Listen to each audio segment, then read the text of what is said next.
Available now at whitepillbook.com. This episode is brought to you by Patriot Gold. And there's nothing going on tonight. We could pay for the city light.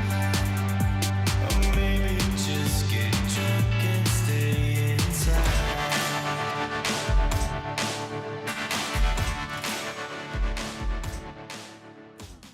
Good afternoon, Michael Malice here. Let that be your welcome for the next hour. We have with us a very, very special guest, Republican strategist Roger Stone, controversial Republican strategist, subject of the documentary Get Me, Roger Stone. Roger, full disclosure, I interned for your ex-wife, Ann Stone, in 1997, and I took a phone call from you once, so it's good to be back speaking with you 26 years later. Well, fortunately, I'm on excellent terms with my ex-wife. Otherwise, I would hold that against you. But in this case, I will not. She's great. What I want to talk to you about was something that I'm sure not that many people bring up. You have a big tattoo of Nixon on your back. You were friends with him in the later years of his life. I think, and I don't think it's a very controversial thing to say, that Richard Nixon is probably the most interesting on a personal level of the presidents of the 20th century. Can you describe what your friendship was like when he was basically in the wilderness? Sure. I think it's important to note that I worked on his 1968 campaign. I was the chairman of Youth for Nixon in my native home state of Connecticut. I was the youngest member on the senior staff of his 1972 reelection campaign when I was in college, actually left college to take the job. But I had no personal relationship with him during his presidential years. I met him in 1968, meaning I shook his hand and had a picture taken. I met him in 1972, which means I met him and had my picture taken, but I didn't have an interpersonal relationship with him until about 1977 when I was invited to San Clemente. I was elected young Republican national chairman in a very spirited contest. When I won, he invited me to San Clemente for what was supposed to be a brief audience.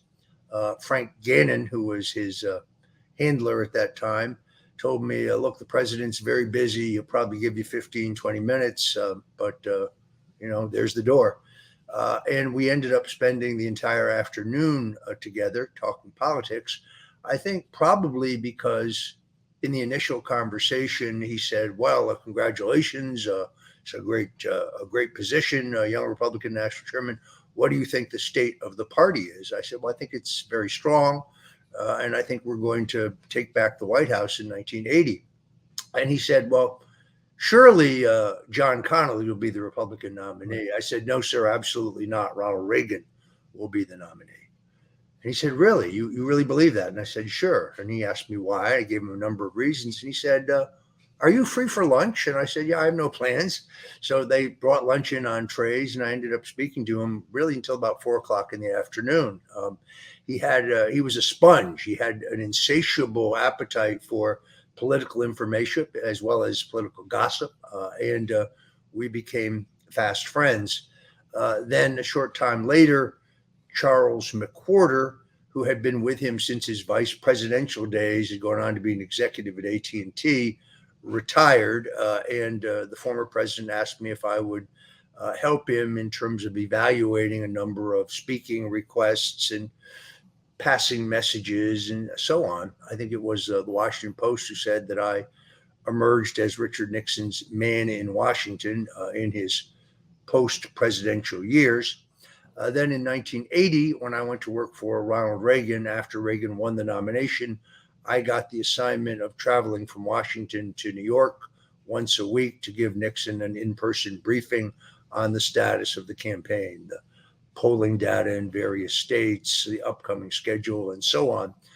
He was a political strategist at heart. In fact, one of the reasons he didn't win the 1960 election is because he tried to be the campaign manager and the candidate too, which you really can never do.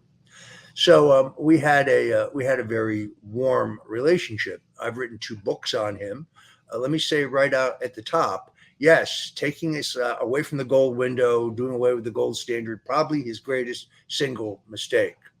He told me that Governor Connally, later Treasury Secretary Connally, talked him into that. Wage and price controls, yes, another egregious mistake. the war on drugs, he gets a bad rap. The war on drugs, as launched by Richard Nixon, was focused solely on drug dealers, drug traffickers, drug kingpins.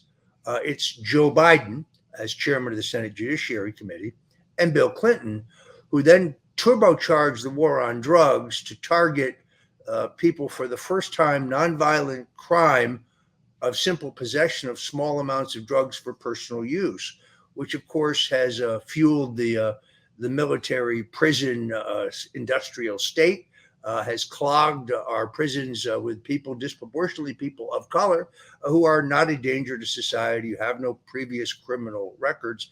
So the war on drugs as it stands today was not the war on drugs as launched by Richard Nixon. I would also say that in retrospect, those who say, "Oh well, China's our adversary. They're a superpower. They're eating our lunch. This is Nixon's fault." No, at the time that Nixon recognized the Chinese, they were a dirt poor, backward agrarian society, and he skillfully played them off against the Russians to get a strategic arms limitation agreement from the Russians that they were starting to go cold on.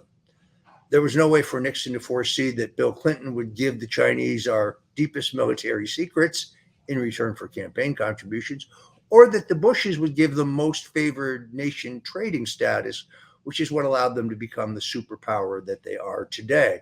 Those things happened 30 years after Nixon was gone from the scene. So, I think that he was a man of great accomplishments. He also had great flaws. But when you look at the strategic arms limitation agreement with the Soviets, ending the war in Vietnam ahead of the timetable preferred by the Pentagon, giving us the 18-year-old vote, doing away with the military draft, saving Israel unilaterally from annihilation in the 1973 Yom Kippur War, over the objections of Henry Kissinger, over the objections of the Joint Chiefs of Staff, his epic struggles with a corrupt CIA, the same people who killed John Kennedy, in my opinion, one of the factors, one of the people, one of the entities involved. When you look at it on balance, I think it's a shame that all of these great accomplishments get lost in the ashes of Watergate. But not to belabor this, but he was an introvert in an extrovert's business. He was a very buttoned down, private guy. And he was not at all retrospective, meaning it was very hard to get him to talk about the past. He's seen many great things. He had met Winston Churchill, met Charles de Gaulle, was friendly with John F. Kennedy. They went to Congress the same year. They were both the minority low men on the House Labor Committee. Joe McCarthy, Dwight Eisenhower. I mean, he had seen many extraordinary things, but he didn't really like to talk about the past. He was very, very focused on the future until he had a few cocktails. And after he had a couple martinis, he could become positively loquacious, and you could find out a lot about American history. Well, let's break this down. You're a kid. You're about to go into this meeting with a former president for at least 15 or 20 minutes. Are you nervous? Are you like double checking your clothes to make sure everything's buttoned right? Like what's going through your mind at that point? Of course, I was very excited because Nixon was and is my political hero. I mean, look, I was drawn to politics by Barry Goldwater. I am a Goldwater Reagan Republican at heart. I'm kind of a Rand Paul. I mean, I'm more of a libertarian conservative than I am a traditional conservative, but I was drawn to politics by Barry Goldwater. And of course, I was very young. I didn't realize that Goldwater had run perhaps the worst campaign for president in American history, that he kind of went out of his way to try to lose that election. Why would you go to Florida, at that point, the oldest state, I want to privatize Social Security? Why would you go to Tennessee and say, I want to sell the Tennessee Valley Authority to a private business? Why would you speculate that maybe we should use nuclear weapons to defoliate the jungles in Vietnam? Goldwater went out of his way to lose. I was heartbroken when he lost, But the result of that was to launch myself into an investigation into the 1960 election. I read and studied everything I possibly could about that election because, unlike Goldwater, Nixon appeared to me to be a man committed to winning. And I concluded that he had been robbed in 1960.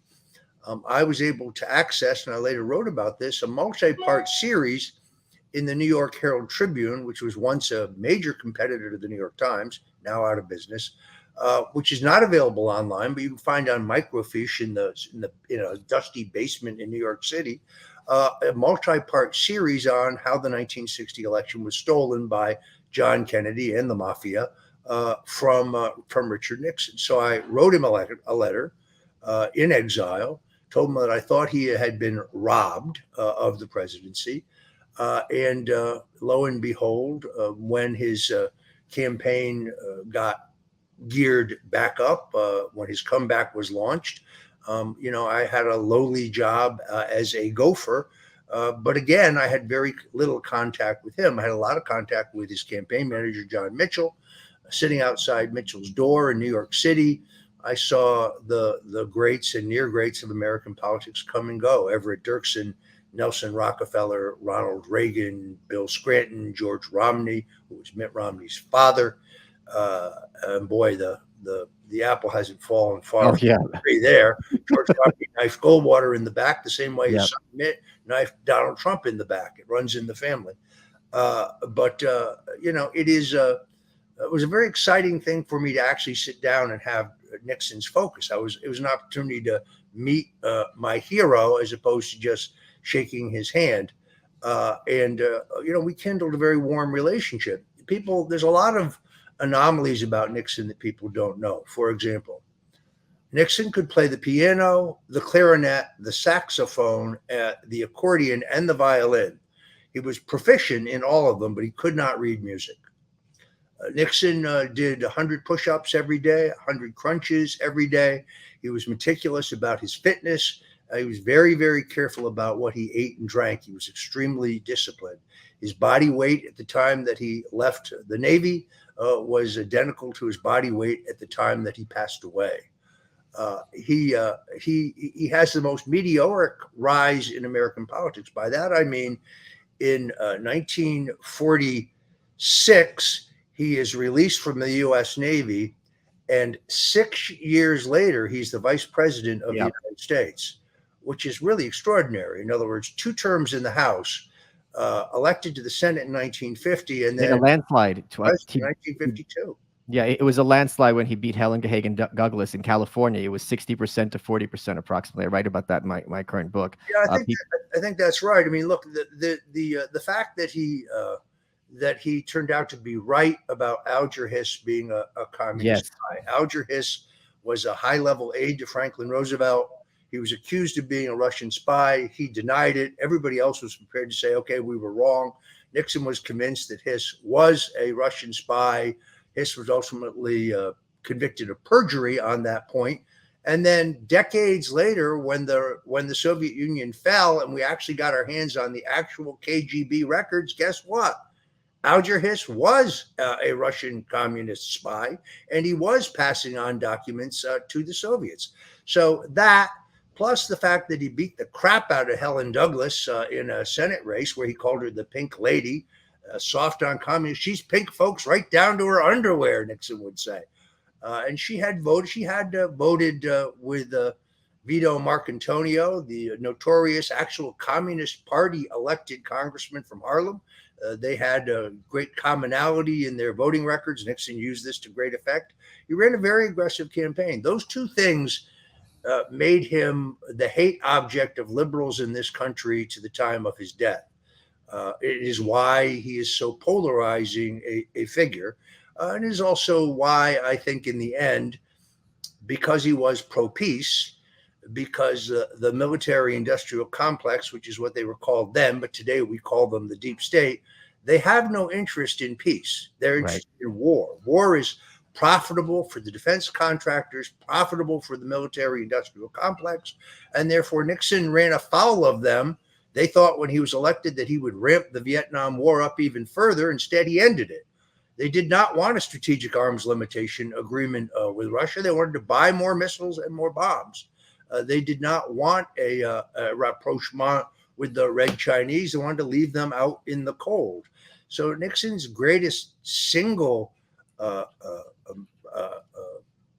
won't say mistake, but the quality that caused the deep state to undermine his presidency and take him down was that he was not a warmonger. He wasn't the Cold Warrior they thought he was going to be. He was committed to peace. But only several months ago, new documents were declassified, which got very little coverage, of course, that proved to us that the Central Intelligence Agency was well aware of the Watergate break-in before it happened, that they had infiltrated the burglar team. 4 members of the Watergate burglars were on the CIA payroll at the time of the break-in, were actively reporting to their handlers. By the way, those same 4 guys just happened to be on Dealey Plaza in 1963 when John Kennedy was killed. What an incredible coincidence that would be. Now, Roger, before you answer that, I want to talk to listeners about something important. Now, BlackRock is warning us to prepare for a recession unlike any other, and history has shown that the only way the Fed can fight inflation is with a recession, and everyone's New Year's resolution is to buy gold and silver. Over 80% of retirees are concerned about inflation. In 2008, the stock market and housing market crashed. Meanwhile, gold went from $800 an ounce to $1,600 an ounce over the next 2.5 years. Big banks and billionaires agree on 2 things. 1, we're heading toward a recession. Food prices going through the roof. Problems getting stuff on your shelves. And 2, investors need to buy gold, which several analysts are predicting will hit some all-time highs. It's the only capital that will be worth holding if shit hits the fan. And what else can you invest in that will hold its line? The Patriot Gold Group is introducing the 2023 Recession Protection No Fee for Life IRA. Call the Patriot Gold Group today before it's too late. You don't want to be that person looking over your 401k crying, and you'll get best-in-class service from Patriots protecting Patriots. Patriot Gold Group has the No Fee for Life IRA, where your IRA or 401k can be in physical gold and silver, and you may be eligible for the No Fee for Life IRA on qualifying rollovers. All you got to do is call 888-505-9845 to get a free investor guide today. Mention my name, Michael Malice, or go to malicegold.com.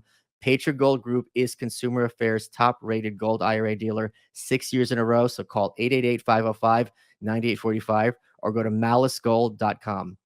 Folks, Your Welcome is brought to you by Progressive Insurance. Now, most of you listening right now are probably multitasking. Yet while you're listening to us talk, you're probably also driving, cleaning, exercising, maybe grocery shopping.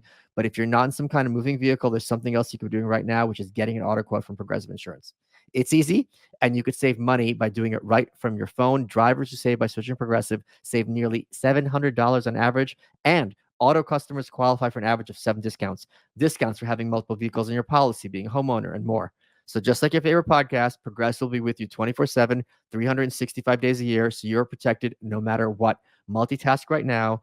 Quote your car insurance at Progressive.com to join the over 29 million drivers who trust Progressive, which is Progressive Casualty Insurance Company and affiliates. National average 12-month savings of $698 by new customers surveyed who saved with Progressive between June 2021 and May 2022. Potential savings will vary. Discounts not available in all states and situations. Let's get back to the show. This was reported by Politico. Well, let me say this. James Rosen, who used to cover the White House for Fox, now with Newsmax, wrote a terrific piece on these new CIA revelations for Real Clear Politics. And then Politico, of all people, uncovered an extraordinary Watergate era tape, which we had never heard before, in which Nixon, now starting to get mired in Watergate, meets with the Central Intelligence Agency head, Richard Helms, and basically threatens Helms with Nixon's knowledge of CIA involvement in Kennedy's assassination.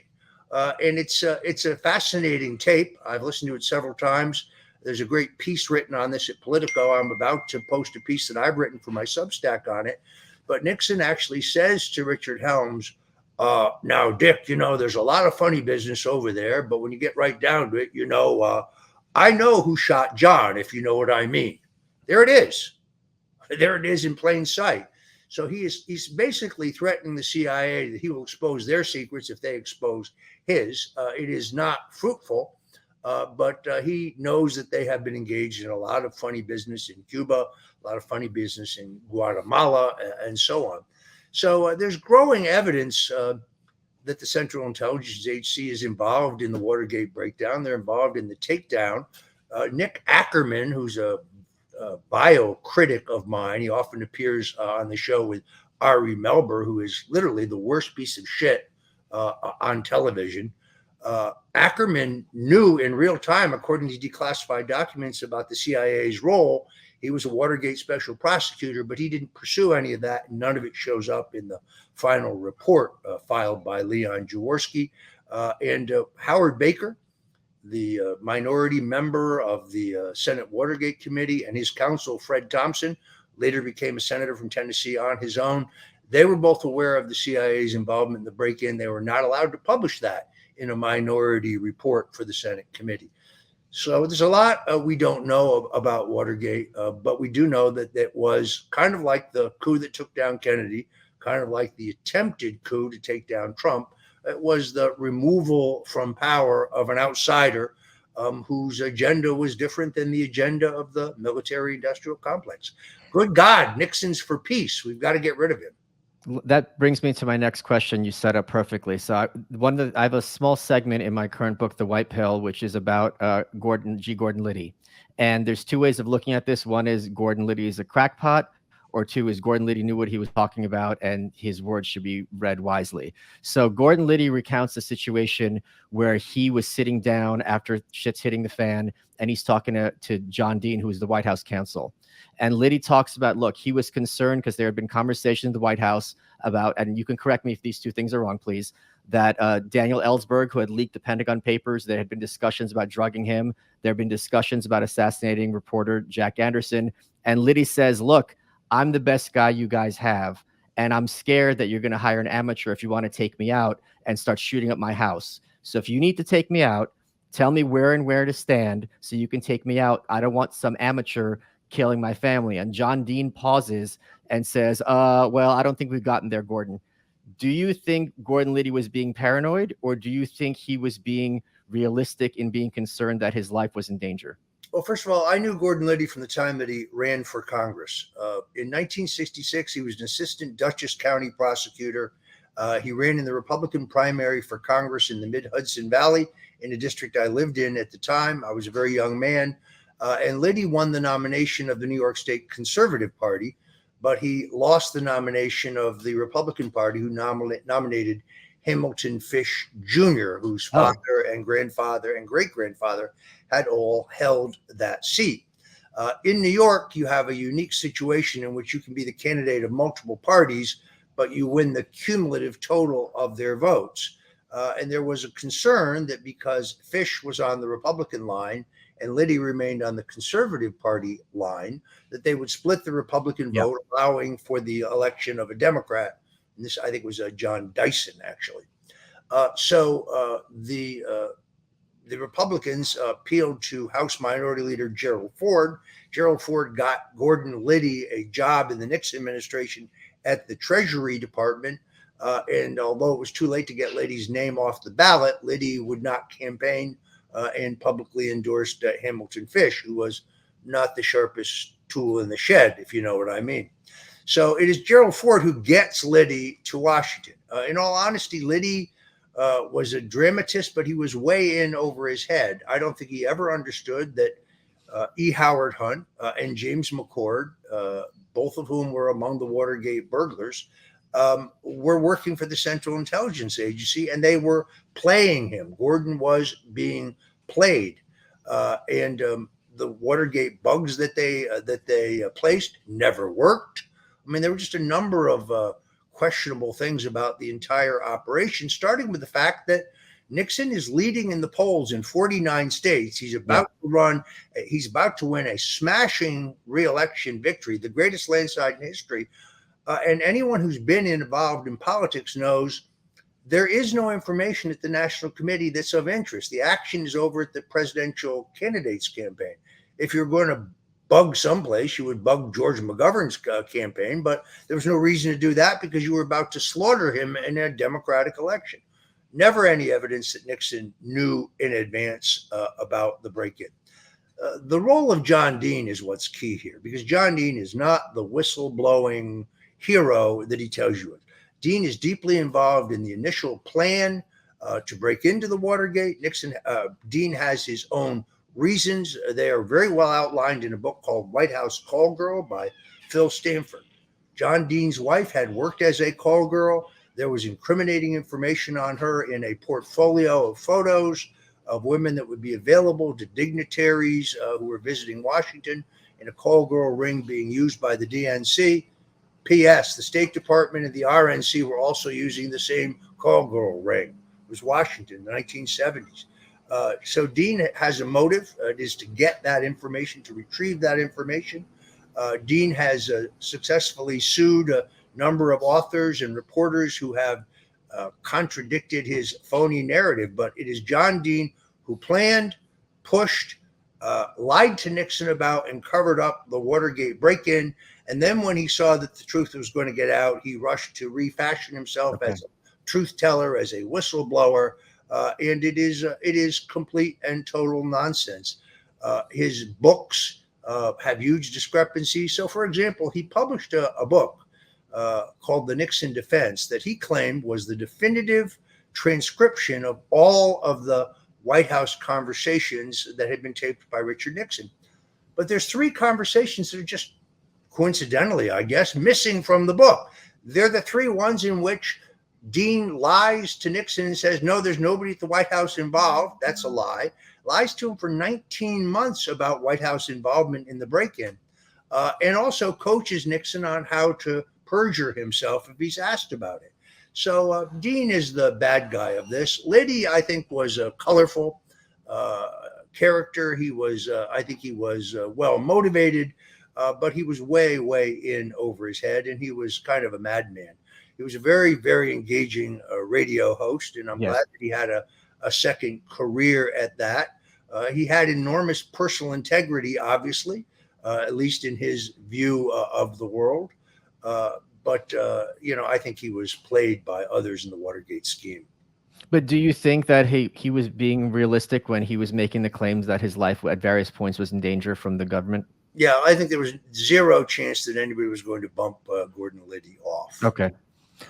Let's talk about somebody else who claimed later that they were worried that they were going to be bumped off. In the early 80s, Nixon's first vice president, Spiro Agnew, former governor of Maryland, who was in many ways a predecessor to Trump in the sense of going full hog against the press and, calling them out on their depravity and malfeasance. He resigned. He pled no contest to charges of corruption. And in 1983, I believe, he published a book called Go Quietly or Else. And in this book, former Vice President Agnew claimed that the reason he resigned wasn't because he was guilty of these corruption charges or bribery charges, wherever they were technically, but because he thought his life was in danger and had been threatened by the deep state. And that was his attempt to kind of set the record straight. Do you think he was telling the truth, or do you think he was just covering his ass? I think he had a legitimate concern about that. Look, the selection of Agnew was always an anomaly. Nixon had a dilemma in 1968 because he was the one candidate who could bridge the Reagan wing of the party, the Reagan Goldwater wing of the party. Yeah. Also bridge the Rockefeller Romney Scranton wing of the party. Nixon was the one guy who was kind of acceptable to everybody. But then the question came of who would he take for vice president? Some wanted Mark Hatfield, an anti-Vietnam War liberal from Oregon. Others wanted him to take Nelson Rockefeller himself. The Reagan people would have taken a walk on him. Others wanted him to take Reagan, who was only 2 years into his governorship, both from Southern California. It would not have been a balanced ticket. But the central question is one of civil rights. Nixon has gotten nominated on the votes of the delegates from all of the southern states who had chosen Nixon over Reagan and been kept in line by the redoubtable Strom Thurmond of South Carolina. Agnew had run for governor of Maryland as a liberal Republican, but when the riots broke out after the murder of Martin Luther King, he had taken a hardline position on law and order. Nixon had really only met Agnew once when he selected him for vice president. Agnew made a very good first impression, but from there it is all downhill. Nixon did skillfully use Agnew the same way President Eisenhower had used Vice President Richard Nixon. So when you say Agnew attacked the press, yes, Agnew attacked the press at the direction of Nixon and Pat Buchanan and Bill Sapphire, who wrote all of those speeches, calling the press the nattering nabobs of negativism, saying that they were the press was an effete corps of impudent snobs. That is all the pen of Bill Sapphire, or in some cases Pat Buchanan. So Agnew carried the partisan load for Nixon the same way Nixon carried the partisan load for Eisenhower, but there was no love lost between the men. Alexander Haig, who's Nixon's last chief of staff, is deep throat. He is actually the source of the Washington Post. You'll read online that Mark Felt, the former FBI director, was deep throat. That is a lie. That's not true. In fact, Felt was no longer at the FBI and no longer had access to the information that was seminal to the Washington Post stories that brought Nixon down. Woodward and Bernstein's trail was starting to be exposed. By the time Mark Felt comes forward and says, I am deep throat, well, actually his wife said it because Mark Felt had been struck with a stroke and had no capacity for comprehension or speech, but he had a great need for money. So Mark Felt is not deep throat. Alexander Haig is deep throat. Ray Locker, a reporter with USA Today, most certainly not a conservative, not a Nixon supporter, but wrote a very compelling book that lays out how Al Haig systematically undermined Nixon to clear the way for Ford. His job was to get rid of Nixon, make Nixon go quietly, but there was a major impediment, Vice President Spiro Agnew. So they had to get rid of him first. Now, Agnew probably was corrupt, meaning when he was governor, he probably was taking payoffs in a brown paper bag. Whether that continued into the vice presidency doesn't make any sense because there's nothing that the vice president could do for a developer in Maryland. But I do think he had a legitimate concern. They were not going to let Agnew become president. One of the reasons why Nixon stuck with Agnew was because he viewed him as a life insurance policy.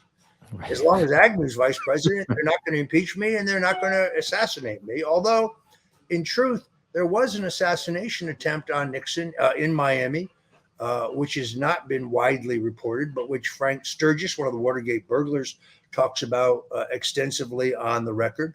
There was also an assassination attempt on Jimmy Carter, which got very little public coverage, but happened. An assassination attempt on Gerald Ford, of course, by one of the followers of Charles Manson.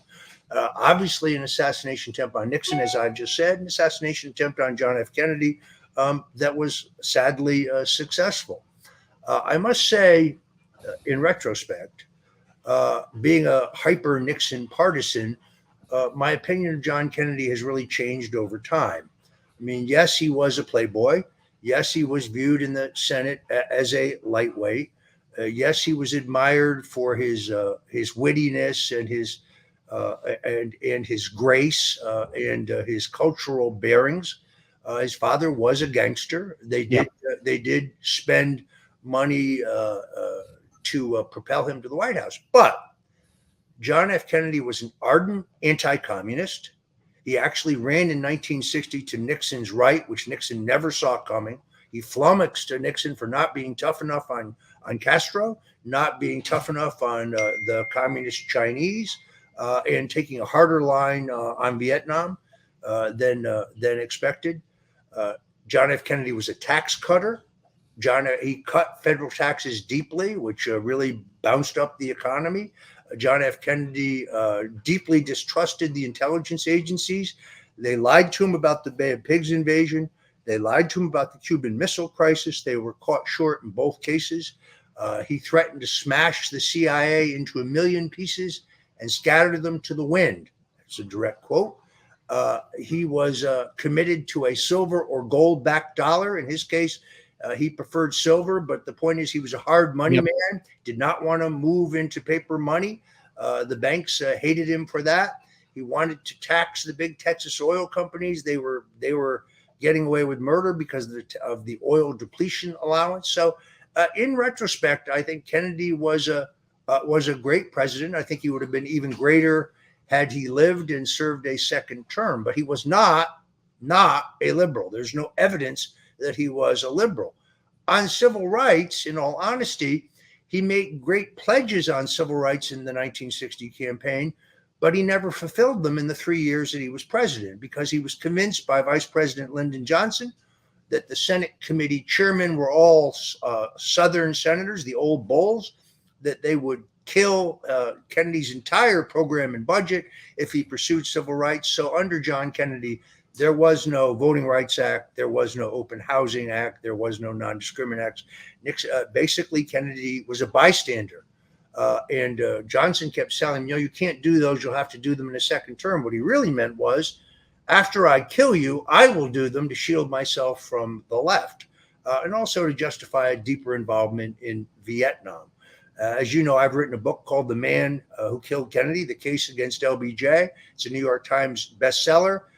It's obviously a long discussion, but I think I make a compelling case with the use of eyewitness evidence, fingerprint evidence, deep Texas politics, and a lot of research that it was Lyndon Johnson who is the common spoke between the deep state of its time, CIA, FBI, Secret Service, the mafia, very definitely involved, Big Texas Oil, and then, of course, the international banks.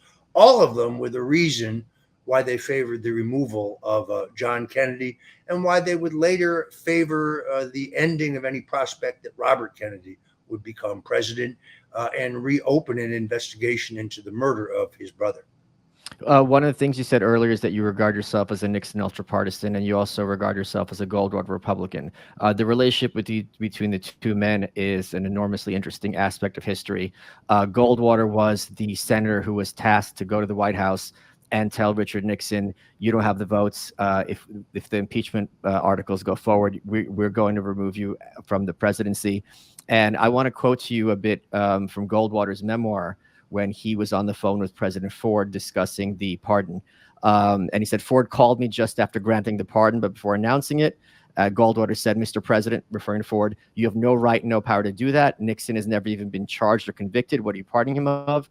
And then he says, I was stunned by Ford. This was the man who had openly admitted that Nixon had deceived Congress. That was most likely a criminal act, obstruction of justice. And Goldwater says, he may be clear in your eyes, but he's not clear in mine. Can you discuss a bit more your perspective on the Goldwater-Nixon relationship from both ends? Well, first of all, Goldwater, had a pretty cranky personality to begin with. He didn't want to run for president in 1964. He was drafted by the conservatives in the party.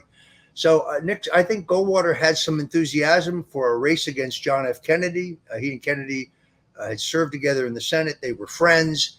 When Kennedy was killed and Johnson, who Goldwater loathed, became president, Goldwater realized he had no prospect to win. He did not want to run. He was drafted by the conservative wing of the party that was then in the ascendancy. Nixon, realizing that Goldwater is going to run, realizing that Nelson Rockefeller and George Romney and Bill Scranton and Jacob Javits and all these liberal Republicans refused to endorse Goldwater. They just head for the tall grass. Nixon sees opportunity. Nixon makes more campaign speeches for Goldwater across the country than Goldwater makes for himself. Nixon campaigns harder for Goldwater than Goldwater campaigns for himself. Therefore, when Nixon loses, the rank and file establishment Republicans say, boy, good old Dick Nixon, he didn't let us down. He stuck with the party when the ships were down. That is why Nixon is able to line up the support of Goldwater himself, who endorses Nixon over Reagan, who is then 2 years into his presidency and nursing presidential ambitions. He also gets the support of Bill Buckley. He gets the support of John Tower of Texas, of Carl Curtis of Nebraska. I mean, every major important conservative in the country supports Nixon in his comeback bid over Reagan. Goldwater is also extremely jealous of Reagan, even though the Goldwater movement is what brought Reagan out of the Democratic Party and made him a conservative. During Reagan's very successful presidency, Goldwater would grumble that he's just some goddamn actor. So he was a pretty irascible, cranky guy. He had really gone to the wall for Nixon in return for Nixon going to the wall for him in 1964. And he was deeply disappointed in Nixon's handling of Watergate. The sad truth is Nixon had no advanced knowledge of the break-in. But when he learned what has happened, instead of just making a clean breast of it and throwing those who were involved over the side, including John Dean, he instead tried to protect his closest aides, and that is what brought him down. So the relationship between the two of them had deteriorated. But I stress, if you look at the Goldwater Reagan relationship, and Reagan was a very successful two-term president, you had the same kind of animosity there. The Goldwater that I idealized as a boy turned out not to be the kind of cranky, heavy drinking guy that Barry Goldwater was. He was very irascible and very difficult. Yeah, his own son, Barry Goldwater Jr., spoke very publicly about how difficult it was having Barry Goldwater as a dad, and even just the little hints that he was making out at what it was like being Goldwater's son made it clear that it was somewhat less than a Mr. Rogers situation in that household.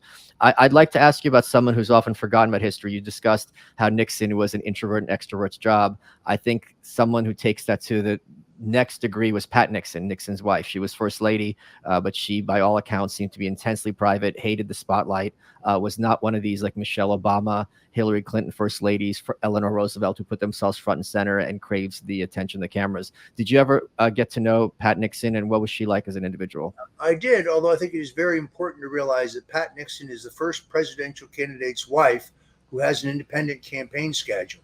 She Okay. does as many stops in 1960 and in 1968 as Nixon does. She was badly burned in the election of 1960. She knew that the Kennedys had stolen the election. She knew that her husband had worked for 8 years as vice president. She knew that the decision to debate Kennedy was a monumental mistake on Nixon's part. She was very angry about what she viewed as the theft of the 1960 election. Then in 1962, Nixon, nursing ambitions to run again in 1964, decided on a inadvisable campaign for the governorship of California. Nixon had no interest in state issues, and he didn't really want to be governor, but he did want to stay alive. Yep. And Dwight Eisenhower and Tom Dewey, the former governor of New York, who had been the Republican nominee for president in 1944 and 1948, prevailed upon him to run.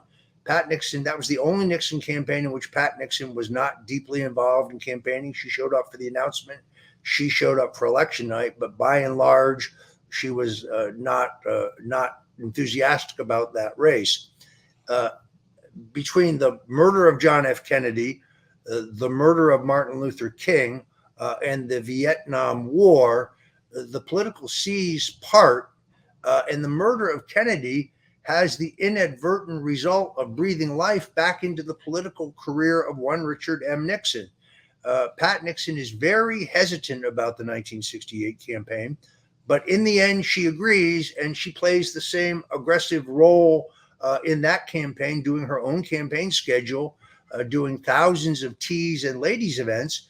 And then, frankly, Pat Nixon is the first lady to have an independent schedule.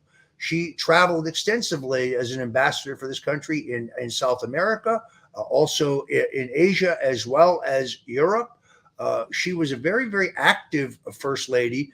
She never eclipsed her husband, but to think that she was a recluse or a wallflower, as, say, Mamie Eisenhower was viewed, would not be true. So she was a historic first lady in terms of breaking ground. She was an intensely private person.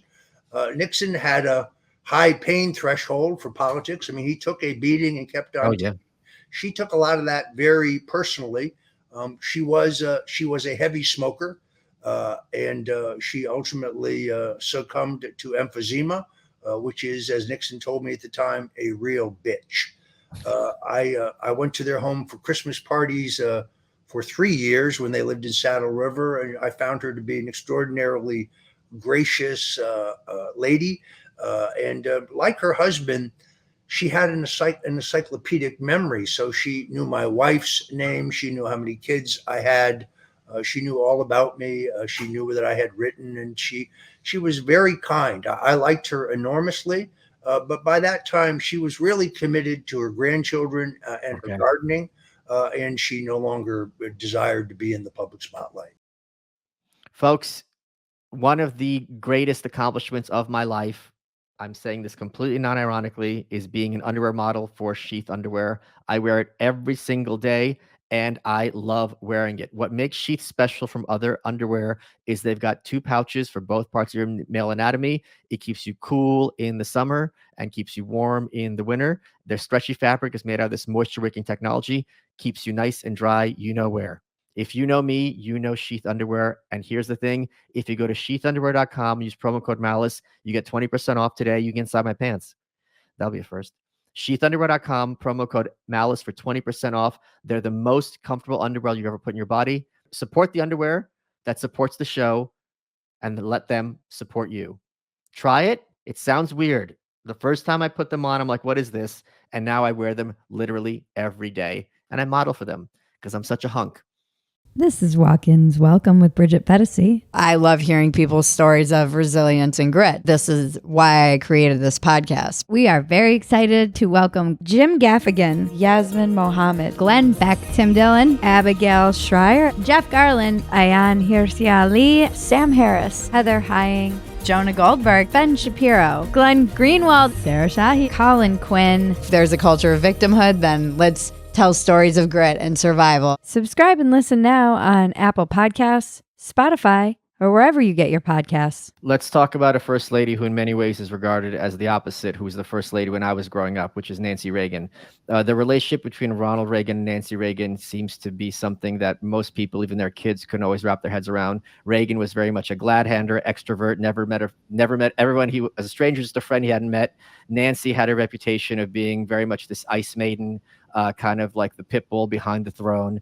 And the dynamics, and he was very much in the love between the two of them was never questioned. He was very much adored her, and you could see it in how he spoke of her and how upset he was when she wasn't there. Reagan in Reykjavik is a good example. Nancy wasn't there, and he was just calling her all the time, just completely miserable that she wasn't by his side. Can you talk a bit from your knowledge, maybe from just watching and talk and what you've seen yourself, what that relationship was like? Obviously, Reagan is the president that I spent the most actual time with through 3 presidential campaigns. I also spent substantial time with Nancy Reagan. The Reagan you see in video, the Reagan that you saw on television, that is the only Reagan. Every other politician I have known, Bob Dole, who I think was a very great man, Barry Goldwater, who we've already talked about, Richard Nixon, the only other person who's not like this is Donald Trump. They have a public side and a private side. They have a public persona and a private persona. Reagan was the same in private as he was in public. In other words, he was genial. He was easygoing. He was optimistic. He was slow to anger. He was very measured. He was very upbeat. He was a very positive person. Trump is the same way. Trump is the same in public as he is in private. Trump can be devastatingly funny. He can be self-deprecating.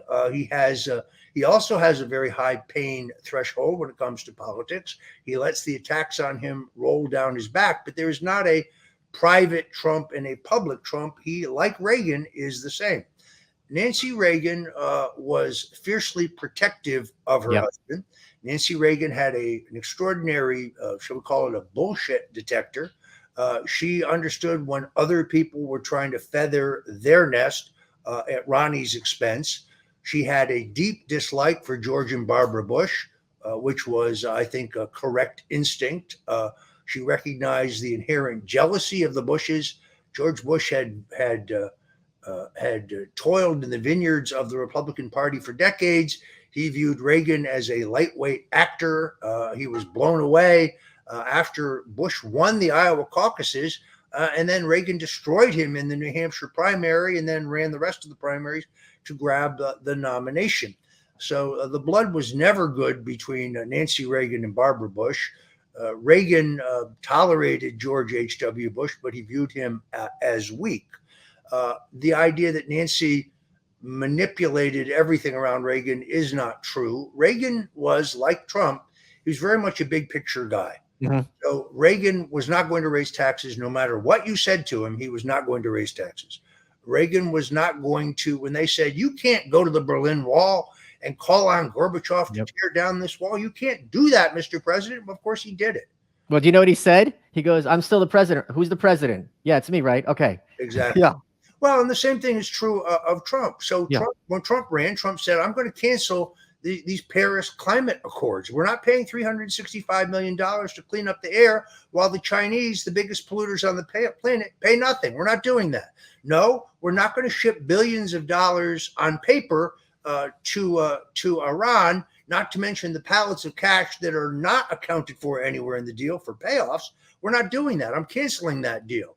And of course, once he became president, all the State Department types and some of the establishment types that he had hired said, well, we understand it was campaign rhetoric, Mr. President, but you can't really do that. Well, no, he did both those things. He also cut taxes. So there was great commonality between Reagan and Trump. Reagan was a more, his training as an actor, I think, really prepared him for the presidency. There's a famous interview at the end of his presidency, and Reagan is asked, do you think your background as an actor, as an entertainer, was a detriment to your ability to be president? And he said, gee, fellas, I don't know. I don't know how a guy who wasn't an actor could do this job. So Reagan was very cognizant of the role for the American people of appearing to be a strong, confident leader to give the country both strength and confidence. He was very, very focused on his performance. Trump, I think, has a better time. I think he's enjoying himself more. Reagan was very, very focused on the performance. And if a performance was uneven, and if you sat through as many Reagan campaign speeches as I have, he would occasionally have an off night. He was unhappy about his performance. He spent a lot of time preparing. He spent a lot of time practicing. He had his famous index cards in which he had his comments outlined. But he was a regular guy. He liked a bawdy story. He liked a good joke. I think the entire 6 years off and on I worked for Ronald Reagan, he only got cross at me once and yelled at me one time. That's certainly not true for other presidents. Reagan was more like Trump than he was like Nixon. Nixon, again, an introvert in an extrovert's business. Nixon's physical awkwardness, his lack of physical grace, his difficulty in making small talk with people, that's all based on shyness. Those are all based on the fact that he was an introvert. It wasn't arrogance. A lot of people said, oh, he's arrogant. No, he wasn't arrogant at all. He wasn't haughty. He was just uncomfortable in his own skin. He was forcing himself to make small talk. So the very, very great differences. I'm an immigrant from the former Soviet Union, and I first thought to myself that I've made it because recently I purchased 2 of Margaret Thatcher's bookcases. And let me tell you, do not ask me how much it costs to ship 2 8-foot-tall bookcases from London to Austin, because it's a lot more than the cost of bookcases themselves. I found out after I won the auction. Were you privy to any of the interactions between Prime Minister Thatcher and Reagan, who was his political soulmate? And what can you say about that? I heard about them secondhand, of course, because my functions for Ronald Reagan were limited to his campaigns. I was with him for 6 years in 1976, 1979 and 80, 1983 and 84 for the political campaigns. I never served on the White House staff. Right. But I had many, many friends inside. He and Lady Thatcher adored each other. They both shared a hardline anti-communism. They both shared a vision of smaller government. But the most famous story, of course, is when in the post-Cold War period, when Margaret Thatcher has to call George Bush, who's then president, and says, George, don't go wobbly on us now. Kind of tells you everything you need to know. George Bush betrayed the Reagan Revolution. You remember his famous convention speech? Read my lips, he said, no new taxes. Well, the first thing he did upon being elected president was to raise taxes. And that was the functional end of Reaganism and the end of the Reagan wing's domination of the party. We very quickly became a country club party of elites under the Bushes. They kept that control in the party right up until 2016. Trump's nomination over Jeb Bush is the hostile takeover of the Republican Party as owned lock, stock, and barrel by the Bush family dynasty. And we're not going to give it back. The Republican Party has been changed at the grassroots level to be the party of working class people and America First values, and that's not going to change. Whether or not it can sustain a comeback by President Donald Trump is a reasonable political question. I think he's actually in surprisingly strong position to stage a comeback. He's still dominant at the grassroots wings of the party, but the endorsement of Jeb Bush these days is a kiss of death. The Bush dynasty control of the party is over, and we're not going to go back to being a party of country club elites. That's not going to happen. Well, let me push back a little about that, because can't you easily imagine a scenario if Donald Trump becomes president again, wins the 2024 election, right? And there's a possibility Democrats will capture the House either in 2024 and the off midterms in 2026.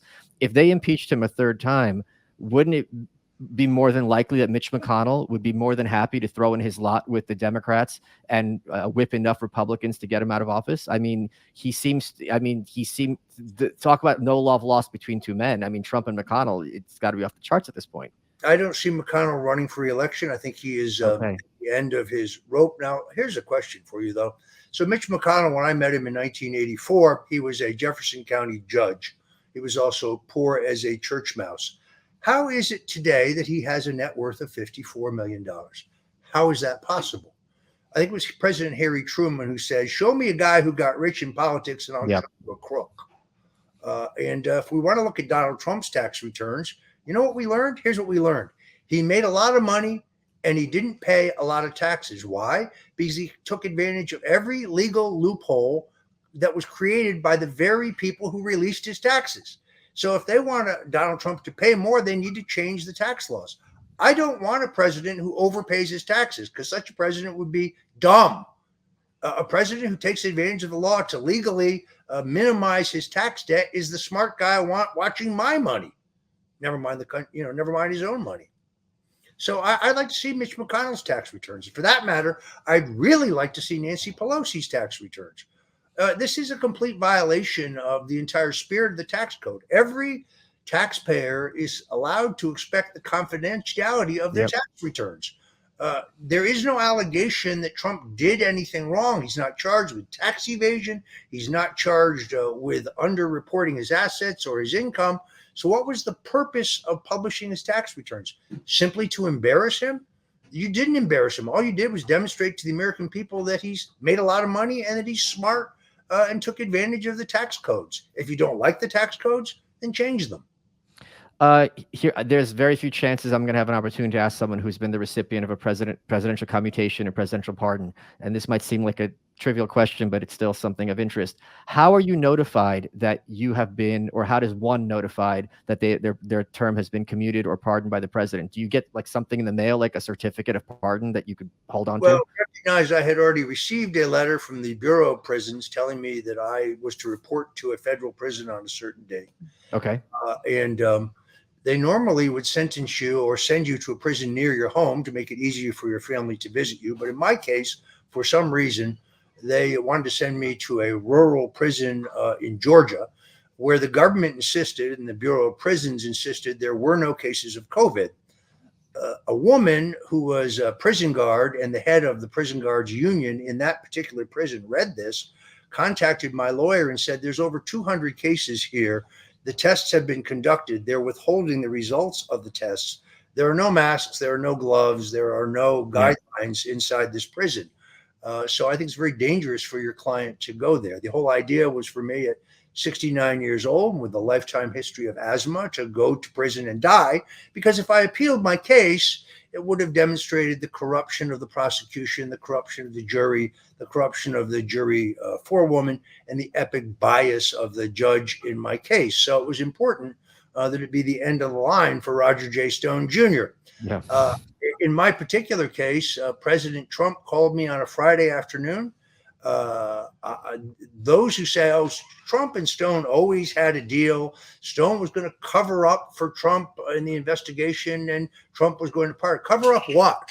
The Russian collusion? There is no Russian collusion to cover up. Cover up what? The WikiLeaks collaboration between the Trump campaign and WikiLeaks? There is no collaboration to cover up. The government never provided any evidence to back that fake news narrative. So there was nothing to lie about. I was charged to pressure me strictly to testify falsely against Donald Trump. I passed 3 lie detector tests, 3 polygraph tests conducted by the same operator who does these tests for the FBI and the Florida Department of Law Enforcement. So the president called me late on a Friday to say that he was commuting my sentence. He also told me at that time that I would receive a pardon before Christmas. And he said, "Congratulations, you're a free man." He asked how my wife was, and we had a nice chat. But that's how I learned. Now, I had a half dozen reporters calling and telling me that this was coming based on leaks out of the White House. But until it actually happened, Yep. I was unsure. No, there was no deal. No, there was no unspoken agreement. I had no contact with the president or his lawyers for 2 years. And therefore, while I was praying fervently for a commutation and ultimately a pardon, there was never any guarantee. So it's no matter how tough of an individual you are, going to prison is no joke, obviously. How did that feel when you got that phone call and you realized that your life wasn't going to be destroyed, in the immediate near future? Well, in all honesty, I had had a redemption, even though I had been baptized as a Catholic, and I considered myself a believer and a Christian. I had wandered very, very far from the Lord in terms of my lifestyle. I was a libertine, you name it, I did it. I did all kinds of crazy things when I was much younger, and I wasn't living a good life as a Christian. And I was dejected and depressed because I couldn't even defend myself. I was gagged by the judge. So I couldn't come on a show like yours and tell my side of the Yep. story. I was being mugged in the press by CNN and MSNBC and the New York Times and the Washington Post, the Associated Press and the rest, Politico. To this day, people still think I was convicted of Russian collusion, that I'm a traitor, that I was a spy. That's all nonsense. That's BS. But I get hit with it every single day on Twitter. No, I'm not a traitor. No, I'm not an insurrectionist either, for that matter. January 6th, sorry, wasn't there. Don't know anything about it. So it is. I don't know how to put this. At the time of my redemption, months before my trial was to begin, I actually knew that it would all come out fine. In other words, Okay. I put you either get eaten alive by the stress and the fear, or you put your full faith in the Lord. And at a certain point, I had that epiphany. I confessed my sins. I got right with God, and I actually turned the whole burden over to him. It is also similar, as you may know, shortly after my pardon, I learned that my wife of 30 plus years had been diagnosed with very aggressive stage 4 cancer. Oh my God, I didn't know that. Doctors were not optimistic. And this, she had stood like a rock by me through the trial. She had been the one to prop me up and cheer me up and encourage me that it would all come out fine and that your friend Donald Trump's not going to let you down. Even though you don't have a guarantee, I'm just telling you he's not going to let you be destroyed because he realizes that you have been targeted as an effort to get to him and that you refuse to lie. And she turned out to be right. Once again, it is only through the healing power of Jesus Christ and the power of prayer that today I can tell you she's 19 months cancer-free. The doctors that's wonderful. think it is a miracle. So I can tell you, yes, I was relieved, but I also knew just because of my faith that this was going to turn out all right and that Trump would in the end do the right thing. You are more aware than anyone of the machinations of what's going on behind the scenes in Republican Party circles. And maybe you're going to laugh at this question, but I'm still going to ask. How likely is it, in your opinion, that Ron DeSantis is going to be seeking the nomination in 2024? I think it's extraordinarily likely. In fact, I think it is definite. He has $150 million cash on hand. If you do the research, most of that money came from globalists who were never for Donald Trump. And I've been pretty vocal about this, that I view a DeSantis candidacy as a personal act of treachery. Ron DeSantis was a backbench congressman with a pretty undistinguished record. The Republican establishment in Florida had already designated Adam Putnam the state agriculture commissioner. He had the endorsement of every one of the 67 county chairmen in the state. He had the endorsement of every single Republican state legislator in both houses where we have a majority. He had the endorsement of every Republican member of the congressional delegation with the exception of Matt Gaetz. He was viewed as an easy front runner. Ron DeSantis was in single digits and having fundraising problems. A tweeted endorsement of Ron DeSantis for governor, which I think Matt Gaetz helped broker, catapulted Ron DeSantis to the nomination.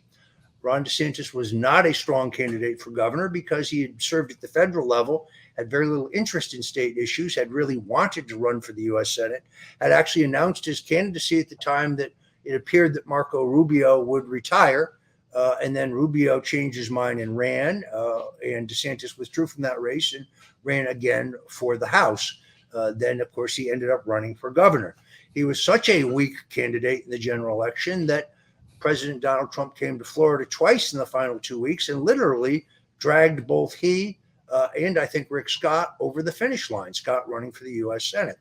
So Donald Trump made Ron DeSantis. And for those who say, well, Ron DeSantis is Trump without the chaos, Trump without the drama, I would just ask you to take a closer look at Ron DeSantis. Yes, he's gone to the Florida Supreme Court and he's asked them to impanel a grand jury to investigate whether those who pushed or those who made the COVID-19 vaccination misled the people of Florida. But what he doesn't tell you is he's already signed a law giving them full legal immunity if they did so. So what is the purpose of this grand jury? Ron DeSantis was a very active advocate for the jab, said that it would protect you from infection. He was wrong. He was courageous on masks, but now that the election is over, the mask mania is returning to Florida. Right now at the Broward General Hospital, the employees who are unvaccinated are being required to wear masks or they will be terminated. Right now, the school board right here in Broward County has adopted a curriculum that includes CRT. It is an ADL-sponsored curriculum. It's really vile. Ron DeSantis made huge promises in these areas. They got him reelected, but now post-election, CRT is back. Mandatory masks are back. And at the end of the day, the only person who could be prosecuted by his grand jury for advocating the vaccination is Ron DeSantis himself. So he's trying to rewrite history. It's very clever, but I don't think it will work. And then lastly, and this remains to be seen, as a governor, Ron DeSantis has not been called on to tell us how he feels about the war in Ukraine. Should we have sent $100 billion? It's more than that now. Should we have given them Patriot missiles? Should we send them billions more? He's going to have to answer that question. I think most Americans support Ukraine. Most Americans recognize that Vladimir Putin is not a good guy. He is an authoritarian thug. But we have 370 homeless veterans in this country. Yet we're shipping unaccounted billions over there. Do we know where our money is going? Do we know how it's being spent? Do we know that it's really going to support the war? Do we know whether it's going to the pockets of Ukrainian politicians? Do we know if it's being money laundered and some of it is coming back here? We don't know the answer to any of these questions. Why? Well, when Senator Rand Paul sponsored an amendment to the Ukrainian spending, asking that an inspector general track all the money, that was defeated in the U.S. Senate. Why would any senator not want to know where the money is going? It's vexing. And Ron is going to have to tell us where he stands on this war. Roger, running out of time. What has been your favorite part of this interview? This has been a great interview, mainly because you did a lot of preparation. I can talk forever about Nixon, who was a unique individual. I like the historical perspective. Obviously, any opportunity to talk about the facts about the Kennedy assassination. But like Nixon, at this point in my life, I just turned 70. I'm looking forward. I'm not looking backwards. So it has been great to be with you. And particularly, I guess, to focus on the coming battle, which I believe will be between former President Trump and Ron DeSanctimonious, who sadly is not who you think he is. You are welcome.